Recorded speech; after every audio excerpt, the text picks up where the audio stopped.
Brian Lewis here from KidneyCAN. Thanks everybody for joining us tonight. It's my pleasure to, bear with me one second, to first of all thank Diana from Washington State for providing a recording of her harp music during our introductory slideshow. Thank you, Diana.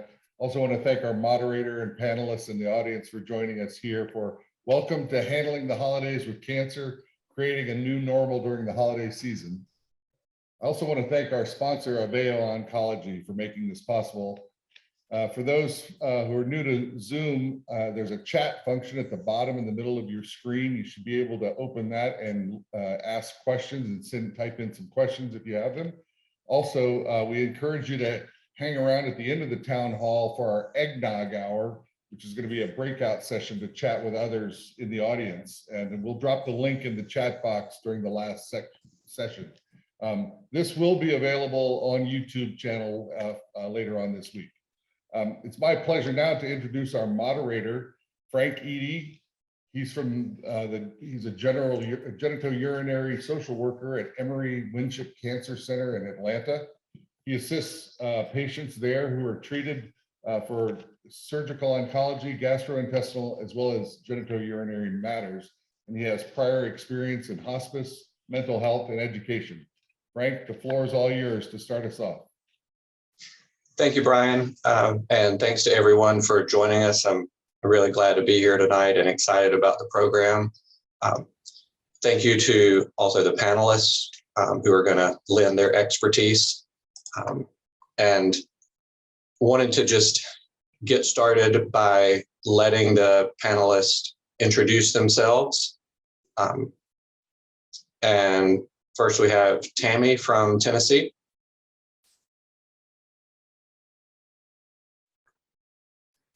They are just landing. Bear with me, Frank.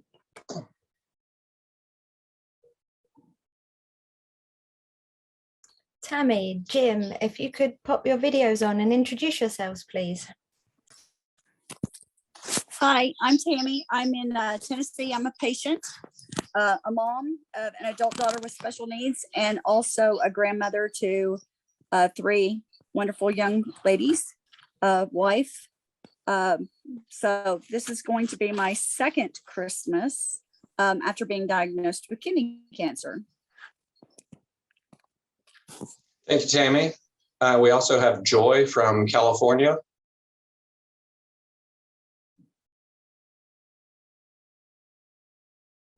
We don't have Joy at the moment, unfortunately. Oh, okay. Deb from Georgia.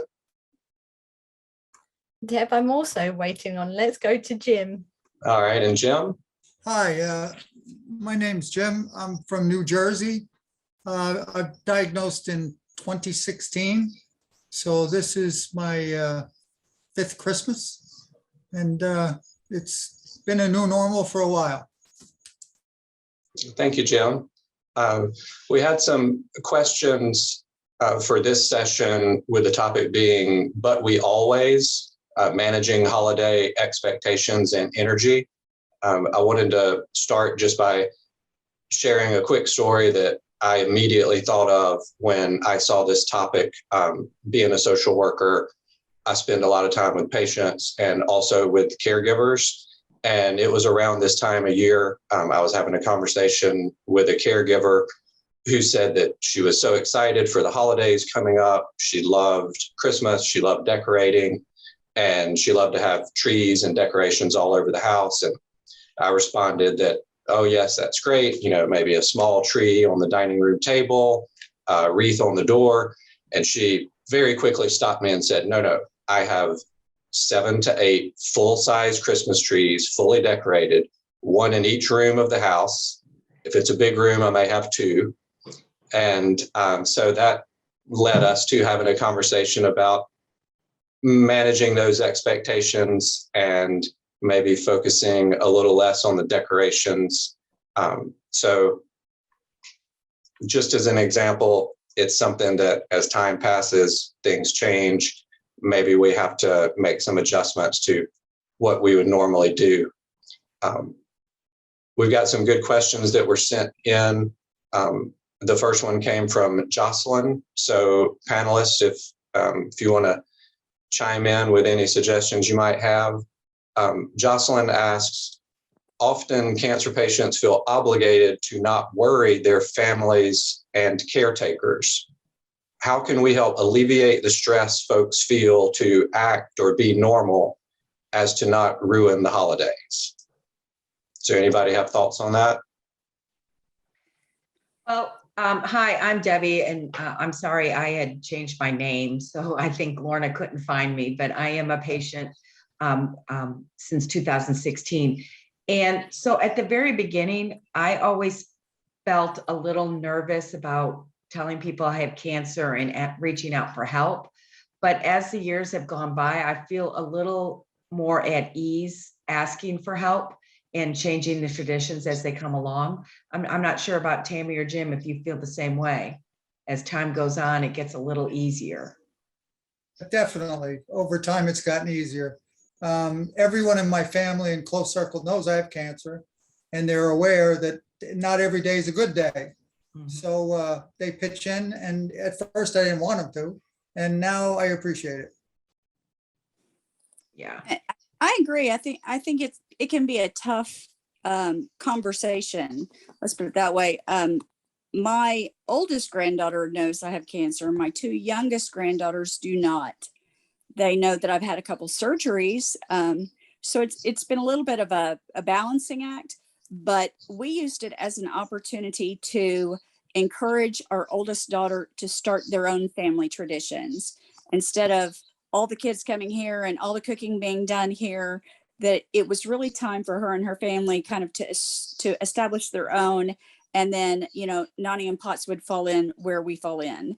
And we also had the conversation with the younger ones, and not that COVID's been a good thing at all, but it did help us in that I was diagnosed last year. So we got to use COVID as a little bit of a stepping stone to those conversations. But we also changed it to where they had to pick their favorite traditions, and those were the ones we were going to hold on to. The other ones were going to be up to Ashley to carry on with her family.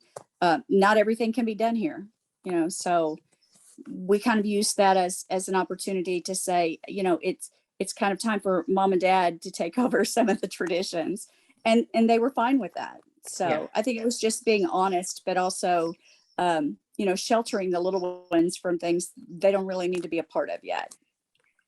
Yeah. All right.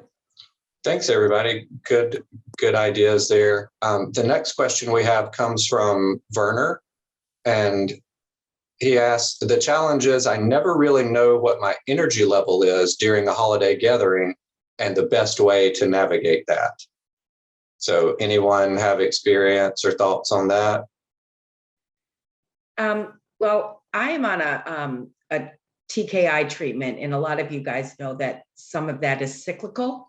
So I think as the years have progressed, I've been able to reach out to my oncologist and ask permission if I could change it up a little bit. So my special days throughout the year, not just in the holidays, I can manage without being on this cycle and being sick, if at all possible. Not everybody has that option.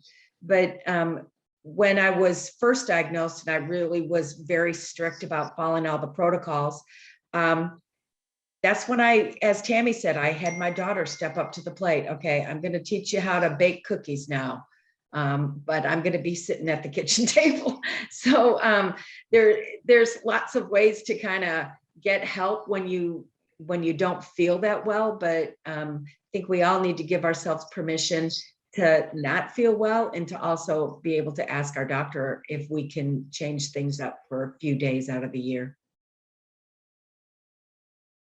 Good suggestion. Anybody else?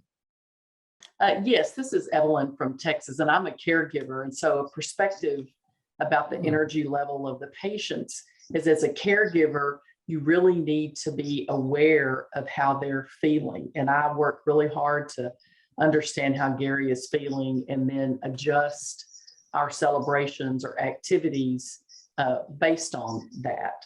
And in some cases, pick up some of the extra duties. But it's just to be cognizant of how they're feeling and not put them in a position to feel left out, if you will, but they're still participants in the celebration. Yeah. And as a patient, we need to be honest with our caregivers and our extended family and just say, I just don't feel good today. Sorry. and give ourselves permission to not overdo it. Jim or Tammy, anything on that topic? I agree with that. My wife is my caregiver and she's very in tune with how I'm feeling. So she's pretty much, most of the holiday work has fallen on her. I'm only allowed to lift 10 pounds. Half the time I can't feel my left leg. So I used to cut my own tree and, be actively involved in the Christmas and New Year's holidays. And now I'm kind of like an observer. I'll become involved when I can, and when I can't, it's okay. Nobody blames me for not being able to. Jim, you've been promoted to management. No, I retired. Even better. Yeah. And I don't think, Jim, I hope you're not having your wife cut down the tree now. No, actually, we have a fake tree and we like it just as well. Yep. And I think Deb mentioned the magic word earlier, and I've heard this from patients and caregivers, is give yourself a little grace. Something doesn't quite go as planned, that's all right. Just move along. Yeah. All right. We've got another question here from Stephanie, who asks, how do I speak to my family about giving me more help this year and changing traditions? So Jim has mentioned that a little bit already, but how do you address that with the family? I think honesty is the most important thing. Tell them what you're capable of doing and what you think you can't do anymore. And it's either going to have to go away or somebody else is going to have to step up. I think that's absolutely the case. I just sat down with my daughter. Well, it was over Zoom because of COVID, and explained to her that, my energy level, is only so much. And there were certain parts of a holiday that I wanted to see carried on. There were certain parts she wanted to see carried on. And we kind of divvied up tasks a little bit with what I could do and what she could step in and do. And also we wrangled in the 15-year-old granddaughter. There were certain things she could do. My granddaughters have always come over and decorated my several trees. I'm like that one person, but I don't have 7. I had 4. But last year we had one that did not get put up until December the 20th because we were just busy. And you do have to give yourself permission to rest and to let things go, because Christmas is still Christmas, whether there's a wreath on the door or whether you have 8 side dishes or 4 side dishes. It's about who you're spending it with. And you really have to just be honest and say what you can do and what other people can do. And I have to recognize she works. So there are certain things that have to go. And it's been okay. We're looking forward to Christmas this year. And I think COVID, not to bring up bad subjects, but I think it has helped refocus people. We are going to celebrate being together. We didn't get to be together last year. And Nashville bombing, we didn't even get to see each other last year because we had no internet or, access. So I think it really kind of brought to light, as does cancer, that you're not going to be around forever. It's about spending time with people. It's not about how pretty the package is wrapped or how many wreaths you have up. It's really about just enjoying each other. Tammy, I couldn't agree more with you that it's be honest with your caregiver about how you feel, but the holidays are about being with friends and family. That is absolutely the most important thing that we can do to celebrate the holidays. And I've been pleasantly surprised that we didn't really have to give anybody any specific direction on how to adapt to whether I feel good or don't feel good on a given day. because they were intuitive enough to pick up the slack and take it upon themselves. So family and house guests, it just happened. And we didn't have to really direct them to do anything in particular. And that was heartwarming. Good. Gary, that's really good that they were aware enough to pick up on that. But we have a question from Diana, who's a caregiver, and she wants to know, how do I gracefully say no when I feel I'm taking on too much? So it sounds like a scenario where maybe those cues aren't being picked up on, and then you have to have a conversation and say no. Has anyone had to do that, or any suggestions on how to best manage that? Yeah, I've had to do that over the years, even before cancer. Sometimes there's some people who just take on too much, but a friend of mine a long time ago, a Southern lady, she just told me, you just say, honey, that's just not going to work for me. And nobody asks you why. And I have used that phrase so many times recently. That's just not going to work for me. And, but I have to give, again, I keep saying this, but I have to allow myself the freedom to say it when I just don't really want to do it, or I just don't have the energy. But that statement has worked charms for me over the years, especially recently. Good. Anybody else? I think that you have to be honest with people. And I have friends who will ask me, I have a tendency to write goofy poems and stuff every now and then, but they'll call me like on Christmas Eve and want a poem or something so that they can play a game with their kids. And I just have to tell them there are only so many hours in the day. And I already don't get much sleep, but as much as I would love to help them, I will be happy to direct them to some sites that might, give them a starting point. But this, it's just a task I can't take on right now. I'm sorry to let them down, but I just can't at the moment. I'm still trying to juggle. There's still lots of balls in the air, even if you are cutting down on the number of balls. There's still a lot of them in the air, Yeah. and I still only have two hands. So, people usually understand, but some you have to be a little more direct with. But Yeah. family wise, I'm kind of like Gary. I think intuitively they picked up on it.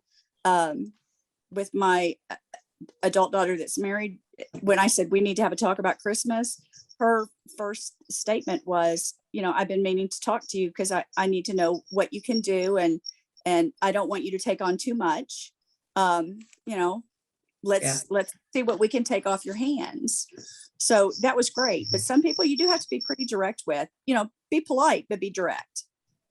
And I saw in the chat, somebody mentioned sometimes people just don't understand because we don't look like a typical cancer patient. We don't lose our hair. We're not, have chemo sickness, but we still just don't feel good. And we are on TKIs. And so I saw something on Smart Patients. Somebody actually was told, are you sure you have cancer? You look good. That's really, somebody saying that to you is kind of blunt, but it happens to kidney cancer patients because we're not, the typical cancer patient with no hair. No, but sometimes our hair is bone white. And Yeah. sometimes we're 110 pounds and then 160 pounds the next year. Yeah. There's a lot going on. Yeah. Yeah. But all of us on the panel, Frank, we all look good. Oh, absolutely. I believe that this could be a recurring theme tonight. People mean well, and it might not always come across, but I really genuinely do think that people mean well. And that's a great example of, worded a different way, that could be a great compliment. Yeah. But instead it immediately probably puts you on the defensive. Yeah. And when you add stress from the holidays, stress from COVID, stress from regular life in general, And then someone says something like that, I can certainly imagine how that might send you in a direction. But a couple of you mentioned being honest and being direct. And if you or anybody who's listening in wanted to get some tips on that, assertive communication is the term for not being passive or aggressive, but just being honest and direct. And so, talk to the social worker at your treatment center about assertive communication and how you can have those conversations with friends and family. I agree with that. And one of the things that's very important to realize is if you have the conversation early, there's no animosity. You're just being forthright. If you wait until you're angry, you're going to say it in a different way. So it's better to get it done early. Absolutely. And having the conversation early is much better than me showing up on Christmas Day without the thing I promised I would bring. So I Right. agree with Jim. I think it's important that you're very clear too. Don't hem and haw about let me check or let me see or check my schedule. I think you just need to, like with my friend who called me on Christmas Eve. I'm sorry, I do not have time for that. There's nowhere I can fit that in. But I'll be happy to give you a starting point. Anybody can write a goofy poem. I mean, come on.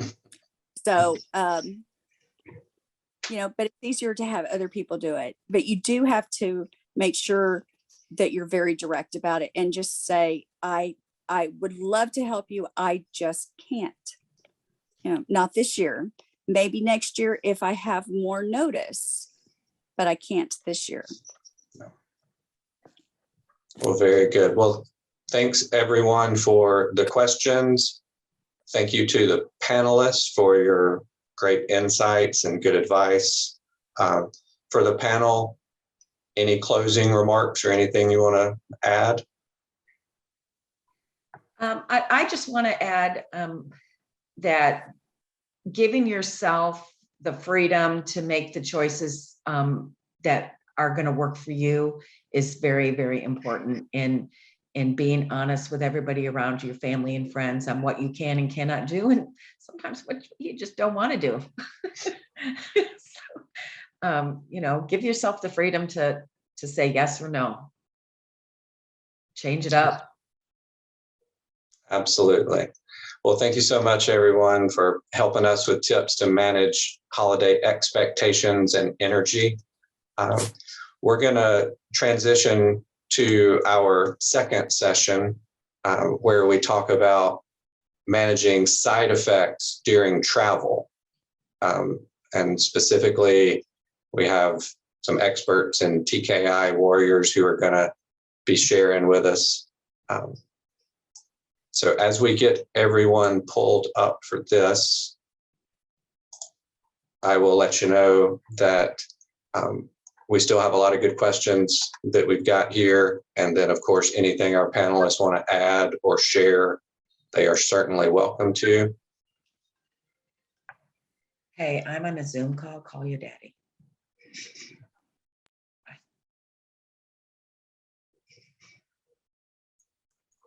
Okay, Frank, I've got your first two. I have Alison and Dr. Ornstein come through. So ready when you are. All right, so our first panelist for session 2 is Dr. Ornstein, a medical oncologist at the Cleveland Clinic.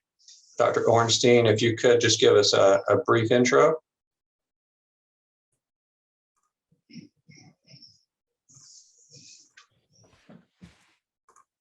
Hi, good evening, everyone. It's great to be here. Thank you so much for the invitation. Good to see caregivers, patients, even some of my patients, and really excited to be here.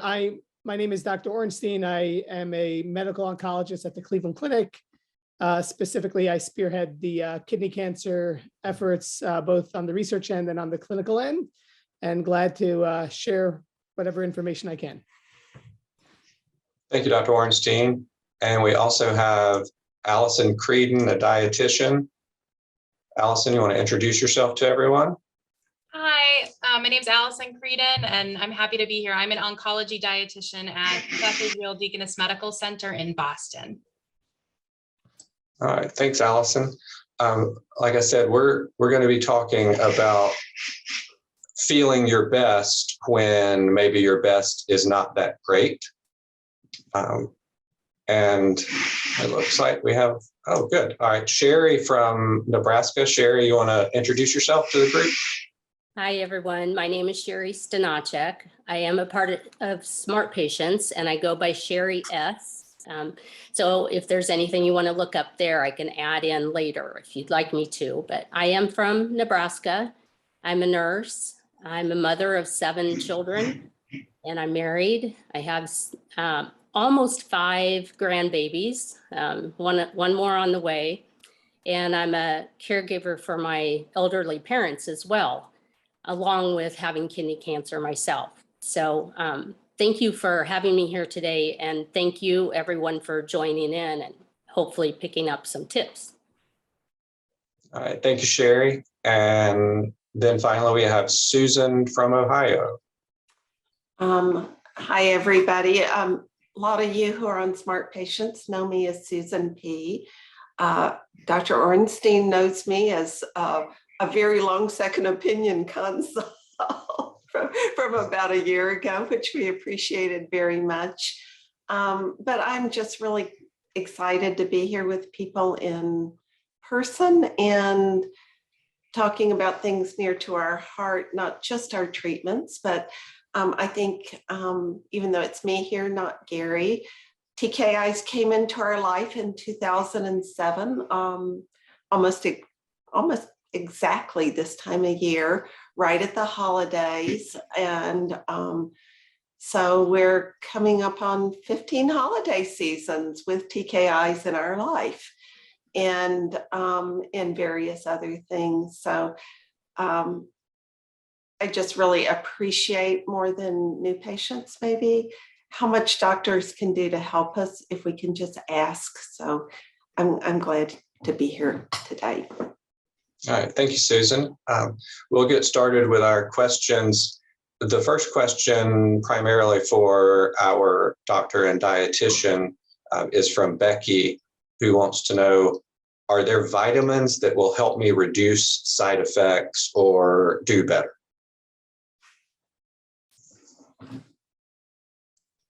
So from a nutrition standpoint, with vitamins, I really think during treatment, the most important thing is getting enough calories and protein to help maintain your weight. I wish that there was a vitamin that, could solve all these side effects, but I think just getting in enough nutrition through food is probably one of the best things, and getting enough protein with every meal or snack that you have to help maintain your muscle mass. I think those are the most important things. And if you feel like you might not be getting all your vitamins and minerals through food, you can also potentially take a multivitamin if your doctor's okay with it. But nutrition and vitamins through food are probably the most important thing to consider. All right, thanks, Allison. Dr. Ornstein, anything to add to that? No, I completely agree. I generally don't recommend vitamins as a first line of defense or even a second line of defense. I think the natural foods that we have and kind of listening to one's body. And the body will tell you what you need. Sometimes the body needs a little bit of a push with the help of the doctor, with the help of the dietitian, with the help of the entire care team. But just trying to be consistent with meals and being consistent with the foods one was eating before the diagnosis and before treatment is usually sufficient for the general dietary needs that the body has. If there's a need for a specific supplement here and there, vitamin D for someone who might live in Cleveland and doesn't see the sun or something like that, that's a different story. But from a global nutrition perspective, just sticking to food and drink that we would normally have should be sufficient for nutritional intake. All right, thank you, Dr. Ornstein. That kind of leads us right into our second question here from Howard in Philadelphia. Should kidney cancer patients have blood work to detect vitamin deficiencies? So, there definitely are ways to check vitamin levels in your blood, but they're not the most accurate. I think, checking a vitamin D level is probably okay, but other vitamins aren't necessarily going to be the most accurate way to assess the vitamin level. So once again, I would say definitely just eating and getting the nutrition, vitamins, minerals from food itself. And if you feel that you're deficient in anything or you're not able to get enough fruits and vegetables, maybe you don't have much of an appetite and that's not something you're craving, you could consider a multivitamin. But in terms of checking levels in your blood, it might not be the most indicated thing to do. Anyone else? Yeah, one thing I would add is that I completely agree with that, but I would also tell you as patients and caregivers, you have a lot to think about. Patients who are even just on surveillance, or patients who are on TKIs alone or TKIs with immunotherapy or on a clinical trial. There's so much going on. There's so much blood work, there's scans, there's visits, there's a lot. I wouldn't jump into putting more on your plate. So if there's a specific need for a specific vitamin check, okay. But I think getting a whole nother panel of vitamins checked when you're already getting your blood counts and your liver and your kidney and all those other things that are already coming through, I worry about adding more of a burden to you by having more blood checked and finding something that might be a little off, that might not really be of significance. And hopefully your doctor and your nurse and your advanced practitioners and your dietitians and your bigger care teams will be able to direct you if that's the case. Or if you think of something, of course, ask your team. But I wouldn't go sort of being proactive to get a whole list of vitamins. I see that Susan has her hand up. Yeah, and I see my microphone's on. Yeah, I came and Sherry came with a question that you'll hear from long-term patients, when we're home and there's their very strict regime of what we eat, when we take the Imodium, when we take the Benefiber, what we don't eat. Gary's on Creon too, but then we try to travel and we try to stay at someone else's house and we don't have control of our food or our schedule and it all falls apart. Do you have any advice for us, or can we do a little bit more prophylactic meds or breaks, or what are your thoughts on how we can manage a Christmas trip?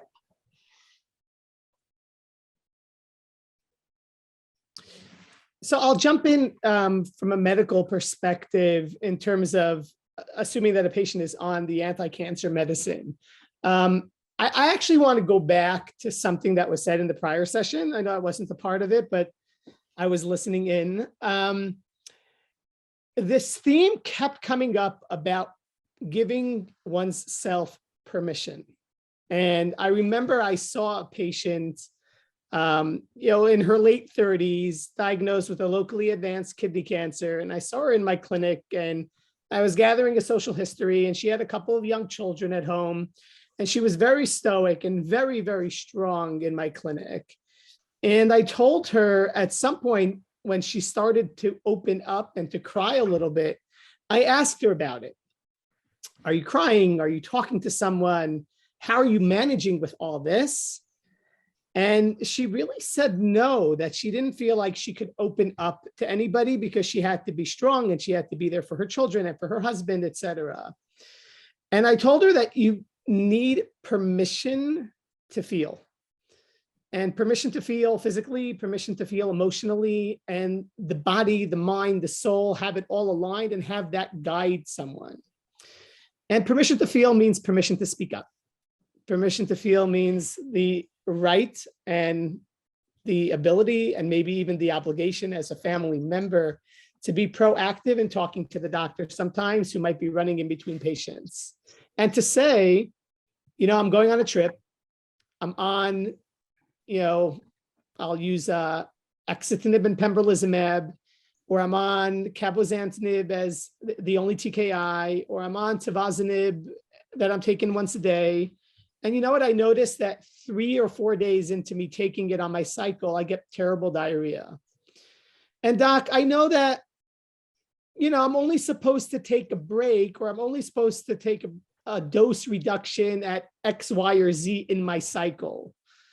But really, can I do something different to help me experience Christmas or New Year's in a way that I can't if I'm at that point when I'm just having really bad diarrhea? And I want to give, my patients, and certainly folks on the call, patients and caregivers, the permission and the empower them to say, I need help.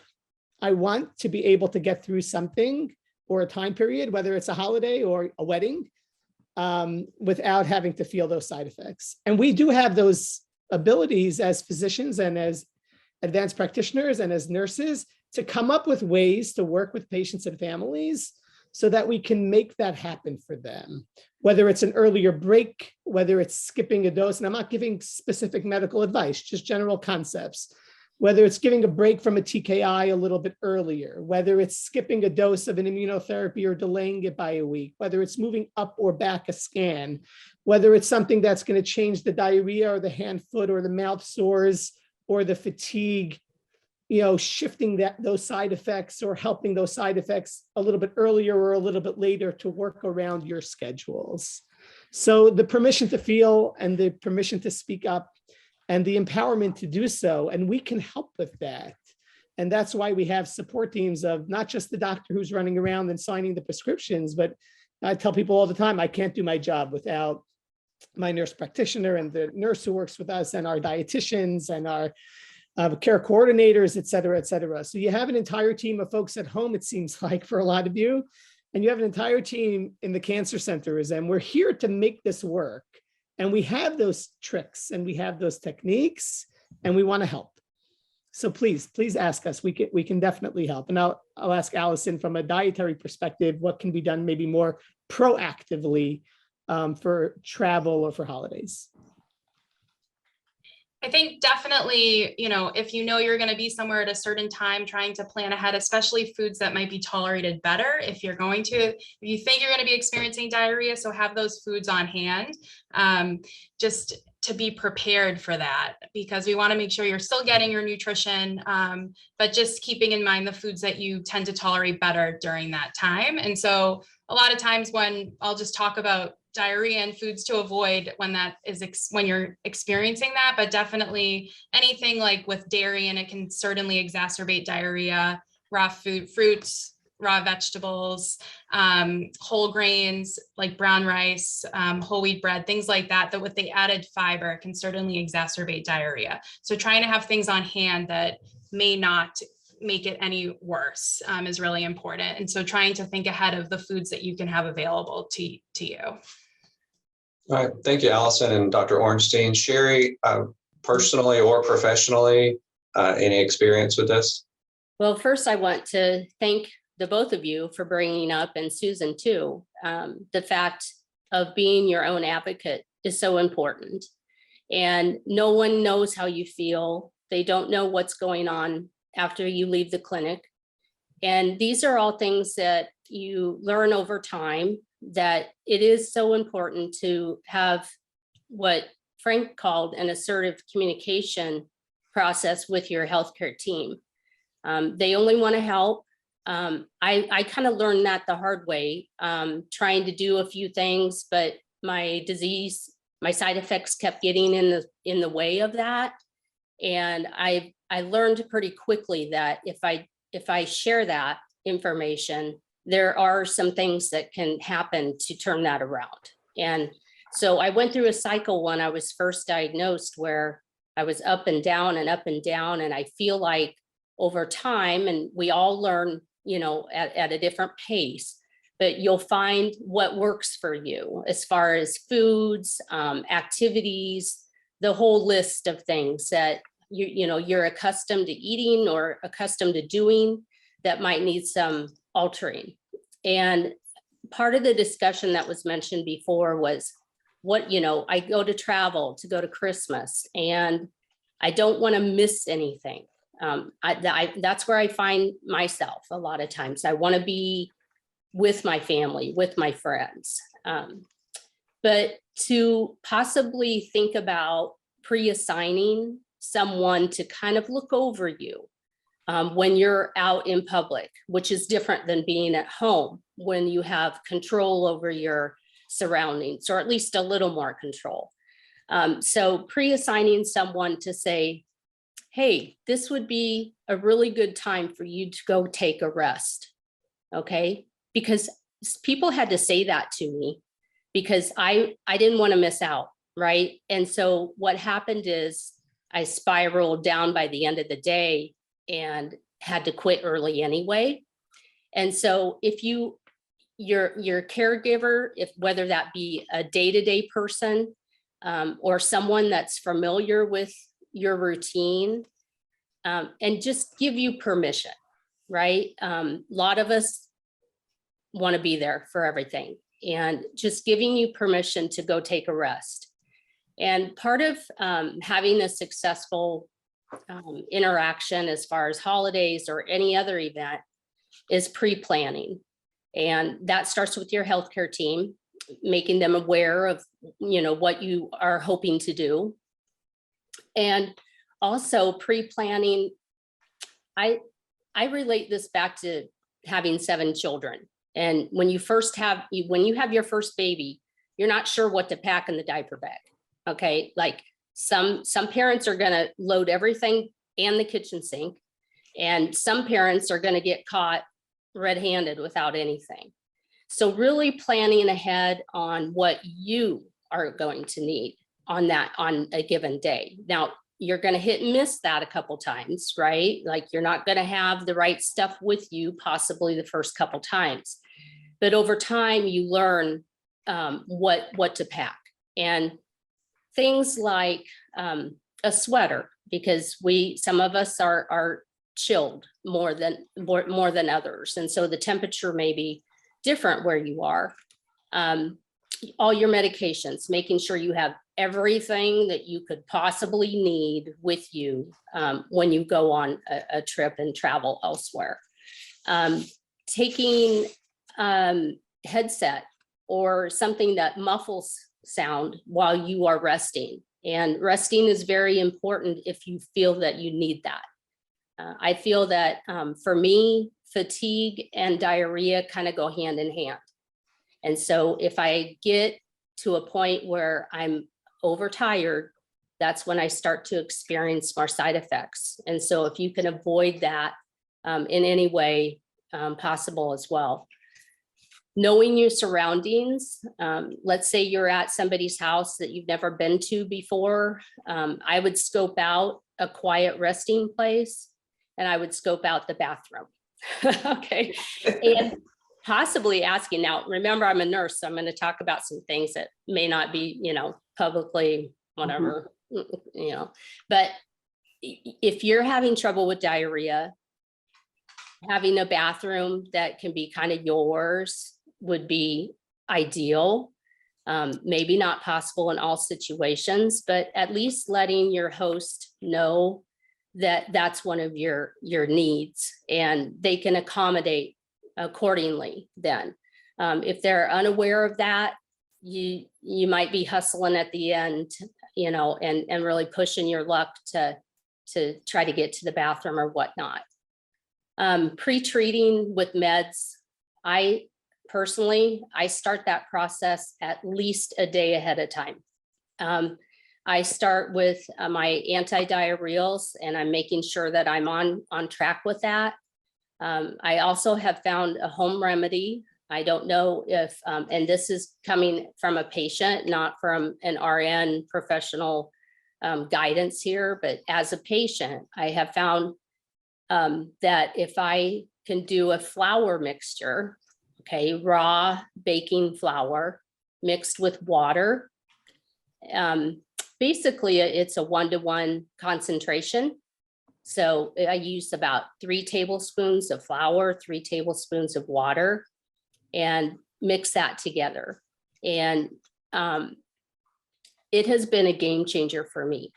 I don't know what the thoughts are from our Allison and Dr. Ornstein on that. My physicians all are very aware that I am using that technique to help control my diarrhea. There may be some concerns from you guys on that, but I guess one thing I'm saying here is don't, I want to encourage you to try some out of the box things, if it's okay with your healthcare team, because that's really where I ended up finding the most relief for my diarrhea. And I think maybe the bottom line is talk to your healthcare team. It's okay. If we ask something out of the box, it's okay. And I'm gonna interrupt now because we have a next session and we have a ton of questions, but I know that we could get the TKI people together in the after party and we could talk about diarrhea cures for a long time, but I'm going to turn it back over to Frank unless, and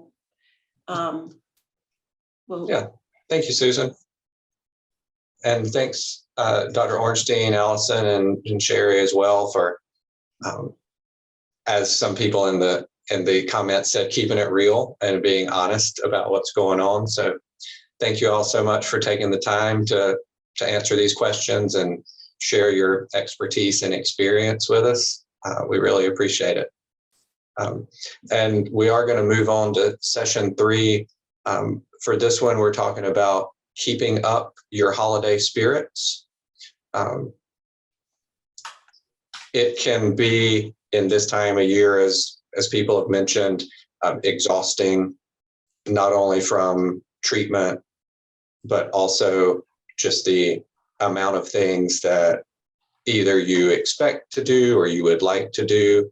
And sometimes, especially with the darkness coming on earlier, less sunshine, depending on what part of the country you're in, less warm weather, it can be really tough to keep the holiday spirits up. So we've got a couple of panelists who are going to share with us and got some questions that were sent in.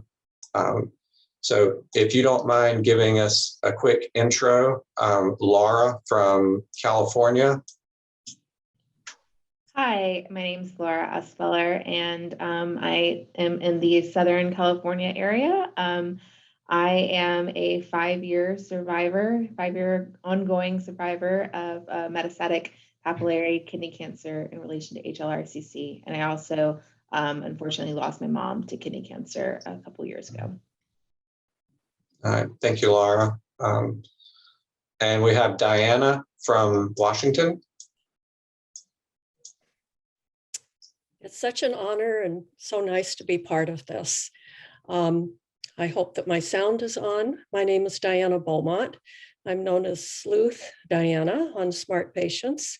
I've been a caregiver for more than 6 years to my husband, who has had kidney cancer, and I myself had breast cancer 25 years ago. So it's wonderful to be here. Good, thank you, Diana. And we have Margot from Pennsylvania.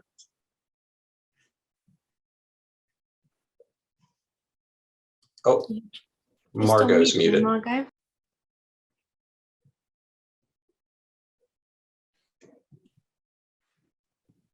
Oh. Hi. Hey, Margot, go ahead. No, you've muted yourself again. Oh.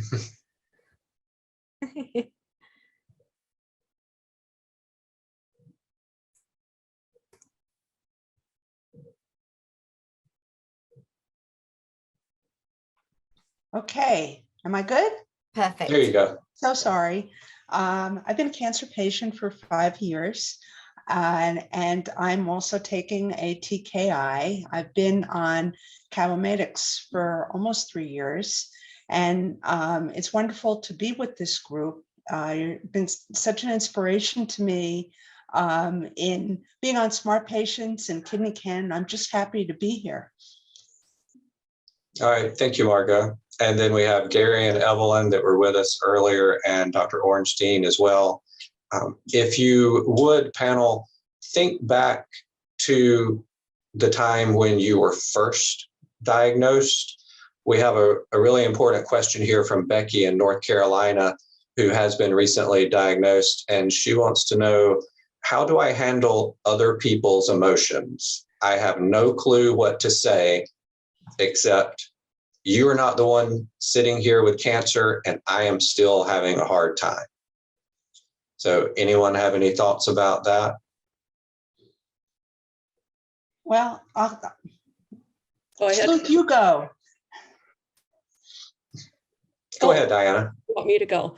Well, I forget what I was going to say, but I think it's just really important to communicate your feelings. We've touched on that earlier on previous panels, to let people know how you're feeling and to share with them.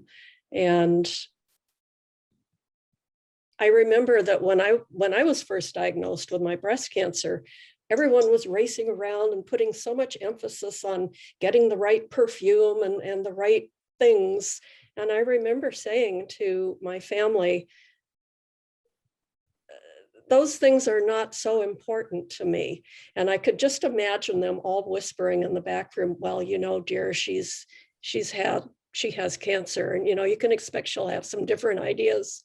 But I kind of took responsibility for saying the most important thing to me at the holiday is just about family and being together. And it's not about things and, you know, who gives which gift. And I think they kind of came around to see and understand that, because they didn't really get that at first. And I think you have to be in that position to really understand. All right, thank you, Diana. Margot, what were you going to say? What I was going to say is that I've gone through stages. It has not been the same all the way through. And the first stage was having my kidney out, and then it was in the rearview mirror and everything was okay. And then when I was diagnosed with stage 4, I was stunned. And everything took on a lot more importance. And I decided at that point that I wasn't going to keep it a secret, that I was going to tell people. But here I am almost 3 years later, and I'm living my life. I take Cabometyx. I have some good days. I have a lot of good days. I have some bad days, but it has receded. And now I'm living my life, and that it's part of my life, but I've calmed down about it. Now, maybe that will change, and it could be next week, but right now we're kind of coexisting. Mm-hmm. And that's the way it's been. Just appreciate everything every day. Good. Thank you, Margot. Gary and Evelyn, do you have any thoughts about handling emotions, and especially early in a diagnosis? Well, I want to agree with what Margot just said about appreciating things. It's not many days go by that I don't say it out loud that today is a very good day. And it's just a journey, and it changes, and you just cope with what you've got at that time, because things change. It's been a ride, but today is a very good day. Very good. Laura, what about you? I think for me, I was 29 whenever I was diagnosed. And so it really took everyone by surprise. And I think as someone who in my own life, I tend to take on everyone else's emotions and issues and make it my own. This was the first time that all eyes were on me. And I think it's okay to be a little selfish and say, you know what? I can't help you process your own emotions about my diagnosis. I have to focus on myself. And I think we don't always do a very good job of doing that as patients, because we feel, I felt like a burden to my family, and my friends. I felt bad because my kids were in middle school and, they were still relatively young. And so it was a lot for me to just say, you know what, I've got to focus on me. Therapy is open to all of you. If you're having trouble dealing with my diagnosis, I need to focus on myself. And I think that is a good holiday gift to give to yourself. Focus on yourself and your emotions. Whenever you are in a good place about your diagnosis, everyone else kind of tends to follow in line. Excellent. Thank you so much, Laura. Dr. Ornstein, this next question was specifically for you. Can you talk to cancer patients about stress and the effect that it has on your body? It's a great question, and I don't know that the answer will do the question justice. I go back to this idea of permission and permission to feel. And there's a group of medical providers out there that tell patients, don't worry, everything's going to be okay. Here's what we're going to do, X, Y, or Z. And I personally find a little bit of a healthier approach to say, it is normal to worry. When I had a biopsy that came back as cancer, and I was all crying and had just found out that my wife was pregnant with our 4th child. And I was sitting in a friend of mine who's an oncologist's office and sobbing that thankfully I have good life insurance. And I wasn't told, don't worry. I was told, congratulations, you're crying, you're feeling, congratulations, you're a human being. Yeah. So first and foremost is it's normal to have stress. It's okay to have stress. It's probably worrisome if there's no stress. So what to do about stress, or what's the impact on the body, which is what the question was. Patients are worried that if they have stress, that's going to release something on a biochemical level that's going to make their cancer worse. Because if you just choose happiness, the cancer will go away, some of the books tell us. But no, it's okay to be stressed. It's okay to worry, and that doesn't make cancer grow. So that's first of all. The second point I want to make is, and I worry about saying this because we're being recorded and it's going to be on YouTube, but I really think that the biggest crime, or one of the biggest crimes in medicine and specifically in oncology today, is that we don't have a symptom management provider and a psychosocial specialist assigned to every single patient, regardless of cancer stage. And I think it's not just okay to feel stressed, but so important to talk to your team. And whether it's a social worker or a psychologist or a psychiatrist, there are people there to help.